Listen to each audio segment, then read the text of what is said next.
Big weekend, Memorial Day.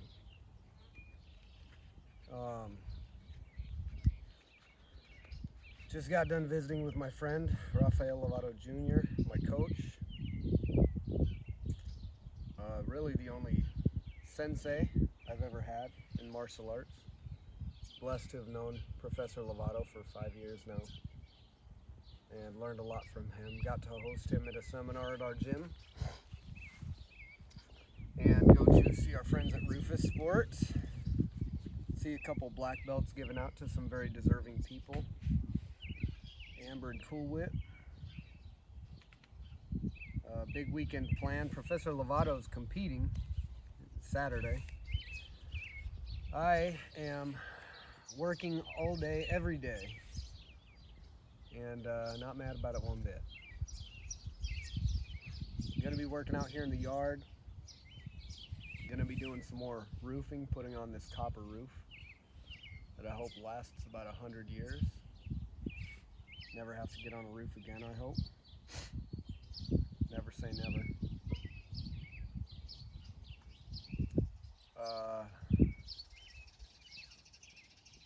Beautiful day.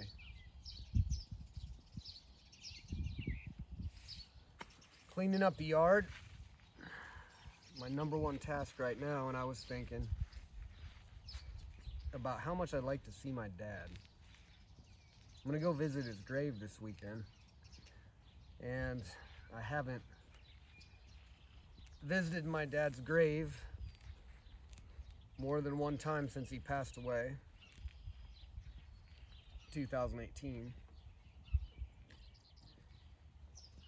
I was thinking, people might judge me on that, but I literally feel the presence of my dad every single day, every single thing I do.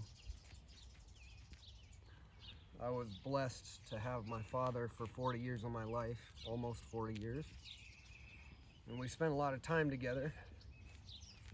And he taught me to do a lot of things that I didn't even know that I would enjoy until he wasn't here anymore.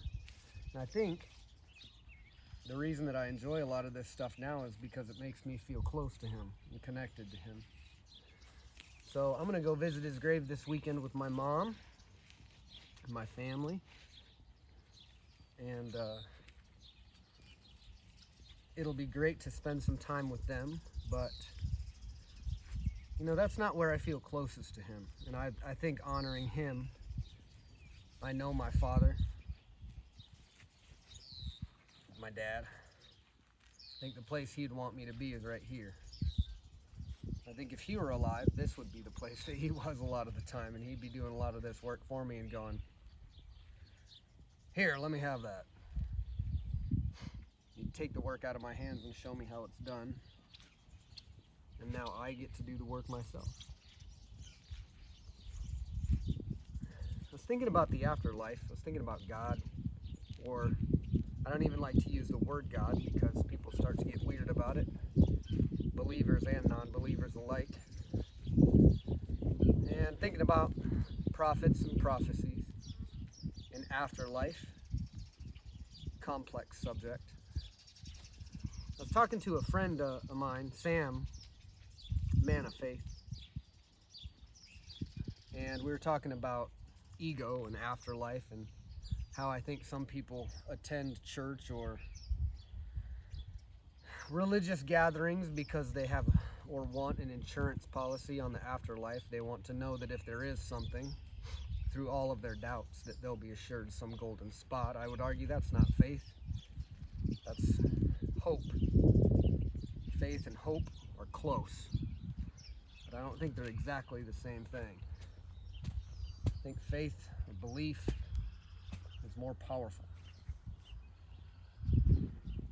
But got me thinking about what people want to happen, because people can't quantify not existing. I've never not existed until I did. And when I first came into existence, I wasn't consciously aware or had the perspective of the things that I have now, even though I was conscious. And I think people can't fathom the idea of not being. I think it's scary to think about the idea of not being. It's the context of being that I think is worth discussion. If you die and your body breaks down on a molecular and an atomic level, and you return to the earth and you return to the universe in the same way that you came, elemental, from your creator, our creator, whatever creator created this, and I believe something did create this. You are being. Consciousness is the real question. The real question is, when you die, are you going to be conscious? Are you going to be some spirit floating in the sky going, I'm Keone, I'm still me, you can't talk to me? I don't know.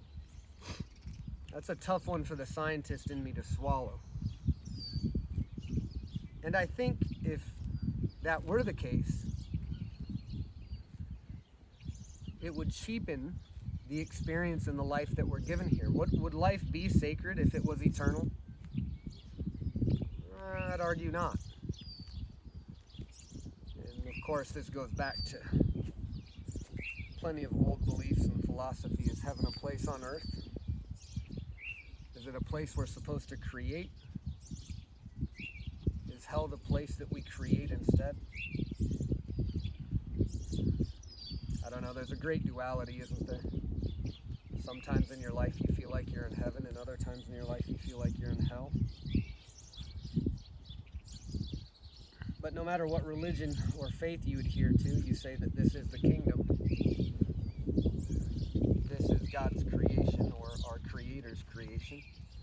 And whether you believe in a creator or not, you do know and cannot deny your life and your conscious existence was sprung from it.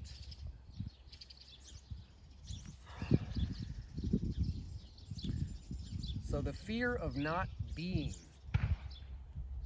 the ego going, how could it be possible that I could be alive and I could have children or achieve great success and then just not be? Well, that's not really true.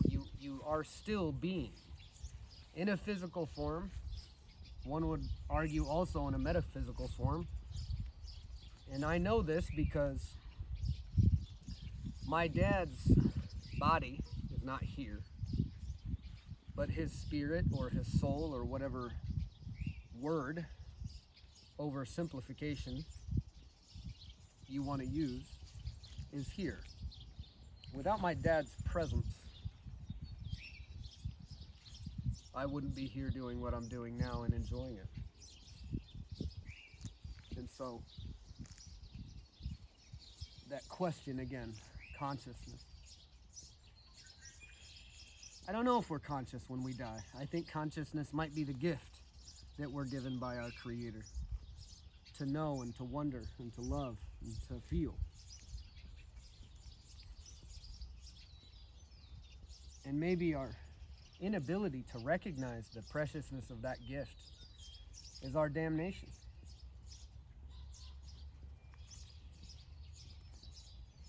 When I was a kid, I was born into a very faith-based, faith-strong house, and I was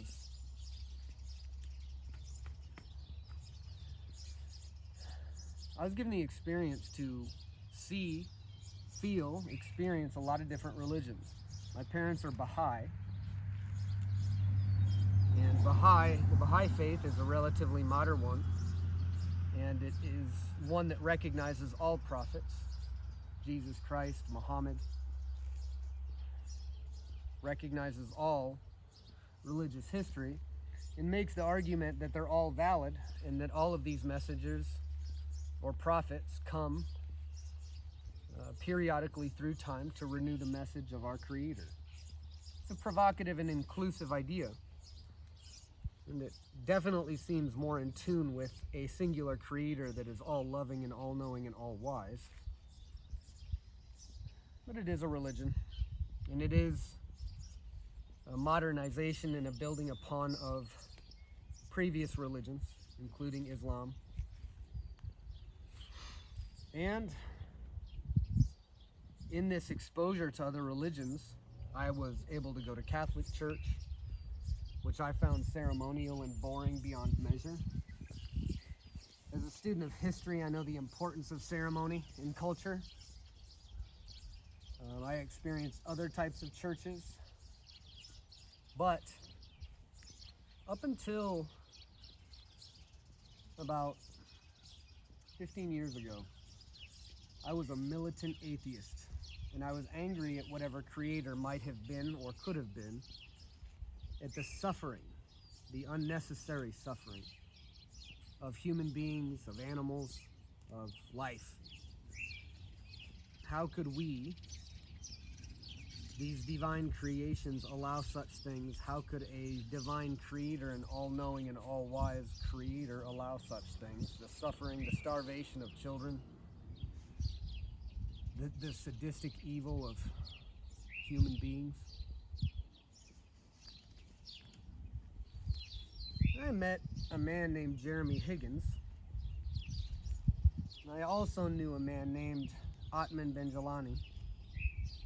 They both were introduced to me through the gym, and Atman was a Muslim, and Jeremy was a Christian. They were both godly men.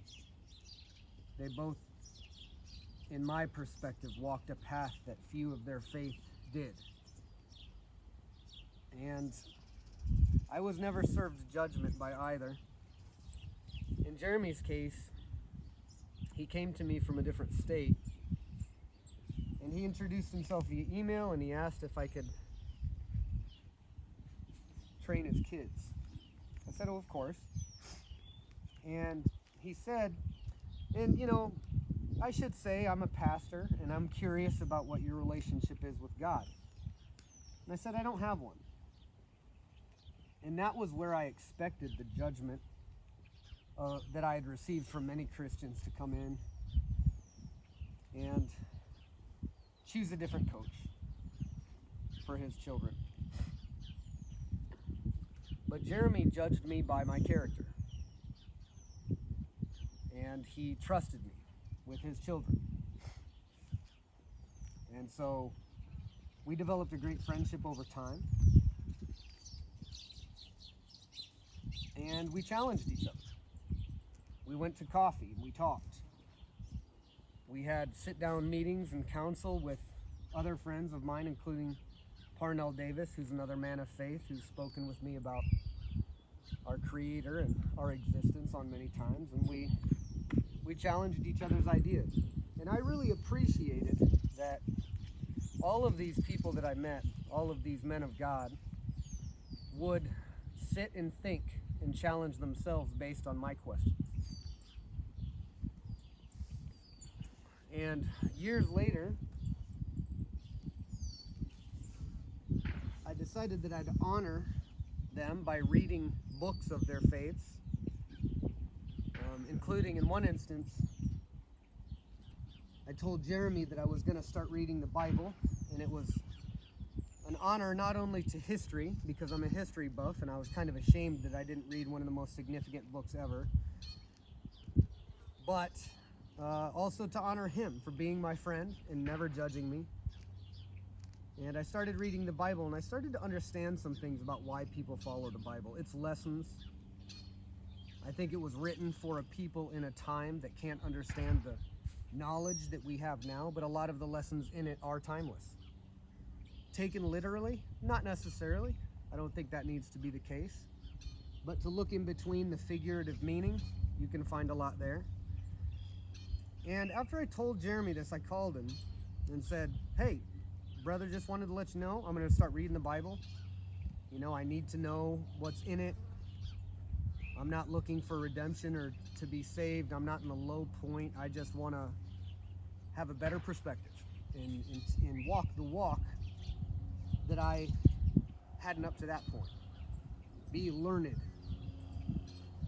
Well, it was 15 minutes after that Jeremy called me and said, you got a passport? Actually, sorry. I told him that I was going to read the Bible, and he said, hey, you should come with us to Israel. I'm an archaeology guy. I love history. I love the story of the human experiment, or the experiment. And I was also a huge fan of paleontology, the story of the planet before. And I said, man, that would be epic. I would love to go to Israel. I've always wanted to go to Egypt, to the pyramids, and just know more about the history of man and the people that came before us and the bedrock by which this modern day is founded. And Israel is a crossroads of so much world history and complexity. And primarily the history of faith, which has driven the rise of man for the last thousands of years. I said, Jeremy, that would be awesome. To put a place with what I'm reading in the book would be phenomenal. I'm going to start saving up some money and potentially in the next few years join you in your church, Calvary Chapel, on your trip and your pilgrimage to Israel to walk in the historical footsteps of Jesus Christ. That would be really cool. Then he called me 15 minutes later and said, you got your passport? And I said, yeah, we like to travel. I do have a current passport. Why? He said, I got a spot for you on this trip to Israel in 3 weeks, and I want you to come. And I was like, what? I can't lie. I felt something higher calling me, and something gracious and good and generous from my brother, giving me an opportunity that felt holy in a way. I went to Israel and a lot of questions were answered, and there were still some that remained, but it was an amazing experience. And here I went from this militant atheist who would have called somebody who believed in God just dumb or ignorant or brainwashed, to a person with an open mind walking the streets of Israel and learning about multiple faiths, Judaism, Islam, Christianity, but still wondering how in a modern era people in those faiths could justify the murder of innocents because of them. Now, none of the people I was with were inherently evil, but the ideas that bind us all together have been used as such. I thought a lot about my dad when I was there. I thought a lot about the afterlife, and I thought a lot about how I'd like to see it. And I think a lot of people are terrified of death, partly because they can't imagine themselves not being, but more so because of love. They can't imagine their loved ones not being. They can't fathom the idea or the pain that they may never get to see their loved ones again. Well, I would argue that's exactly why you should pay such close attention to your loved ones while you're alive. The gift of their love is infinite based on whatever your perspective is. It will never die, even with you or their passing. It will always have being, and it will pass down through the generations of your children. If not for the love of my ancestors that I visited in Norway at the grave a few years ago, I wouldn't exist.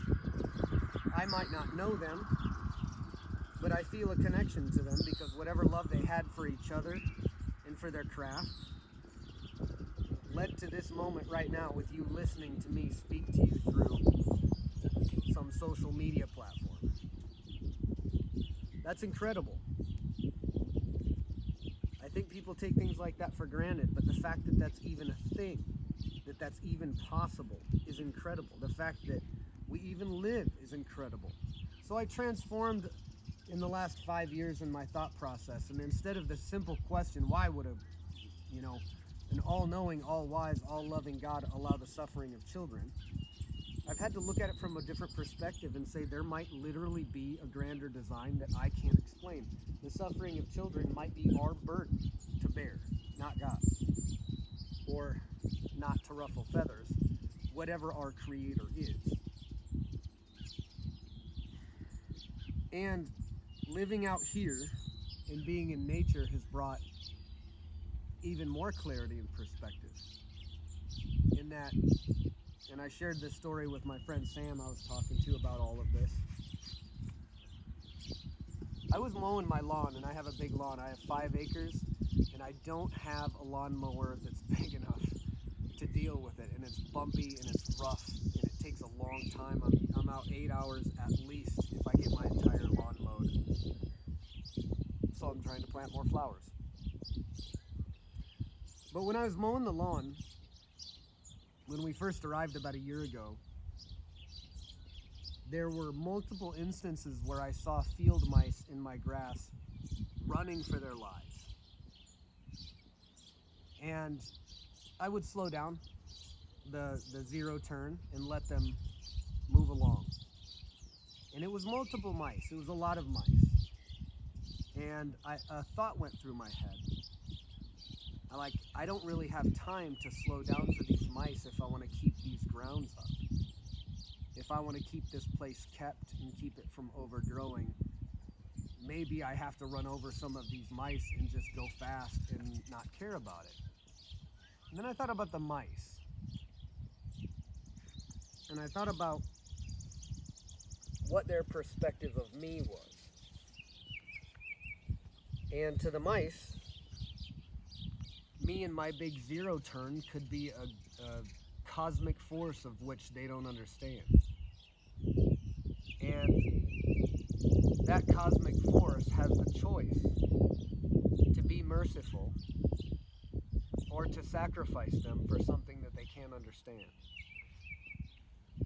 And when I thought about that, I went, with as vast as this universe is, with as small, infinitesimally small as we are, we human beings on this earth, smaller than the mice in my field, there could absolutely, reasonably, and logically be a design so grand that it's beyond our comprehension. And in that design, sacrifices do have to be made. Suffering is going to be a part of that duality in that equation. And a merciful creator could look down and be merciful. And a merciful creator could also say, no, this is the bed that you've lied in. Now you're going to have to deal with it. And a creator could also run over the field mice. Is it their burden or ours, or is it shared? I don't know, but I think that little story, that little experience for me made me put things into perspective and go, it's not so simple to just say, why would an all-loving God allow suffering? Suffering is a necessary component to understand elation and happiness and joy. Without suffering, we wouldn't know what true joy is. Without some reference point, some duality of heaven and hell, we would take things for granted. We wouldn't have appreciation for what we have. We get caught up in our habits. We get caught up in eating too much. We get caught up in drugs. We get caught up in porn and all of the basic instinctive urges that most religions call sin. And I think call sin for a reason.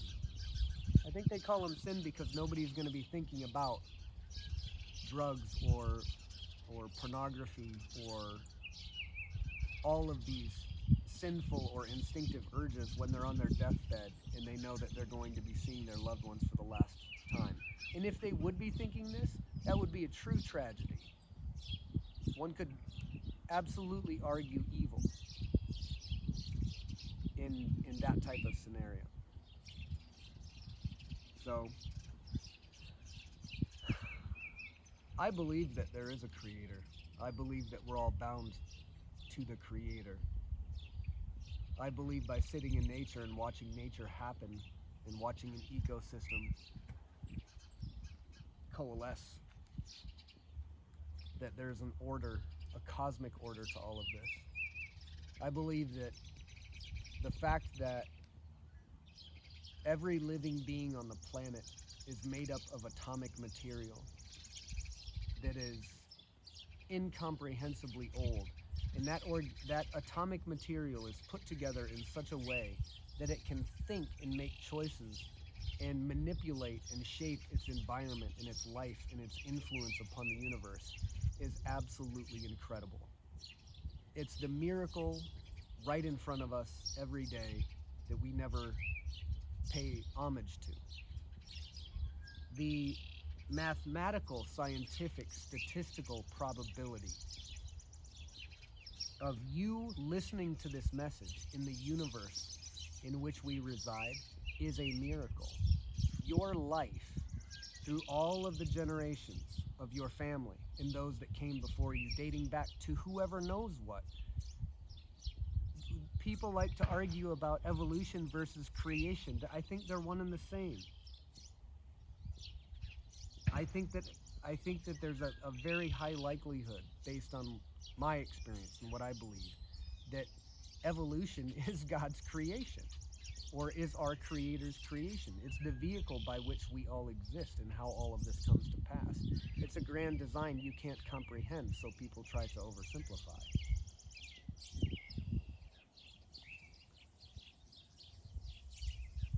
If you could zoom out beyond this atmosphere and beyond our solar system and out deep into the space that we know that we live in, the firmament, the Bible says, you would see infinite amounts of nothing and darkness and cold and unsurvivable conditions for so long that you could travel at speeds we can't travel at and never get to them. If you could zoom out, if you could get in a rocket ship and travel for 50 years straight by yourself alone in a vessel and find no other life, what would you look back at the earth and think? I bet you would think that it was an enormous blessing, that it was heaven, a garden of Eden. I bet you'd have a perspective shift such that these bugs that are flying around my face would be a welcome surprise.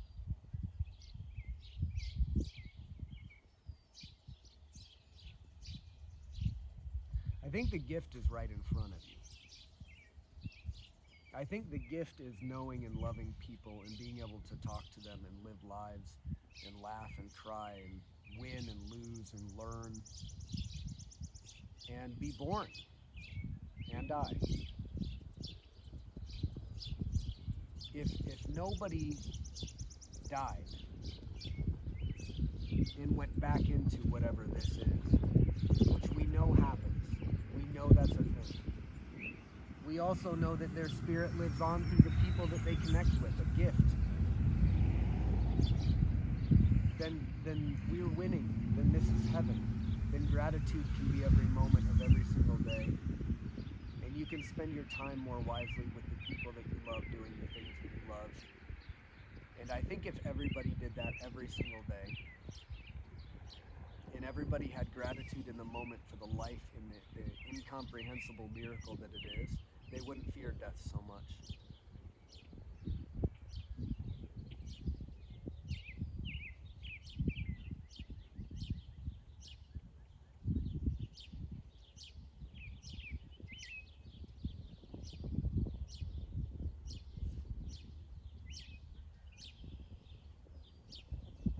I don't fear death anymore.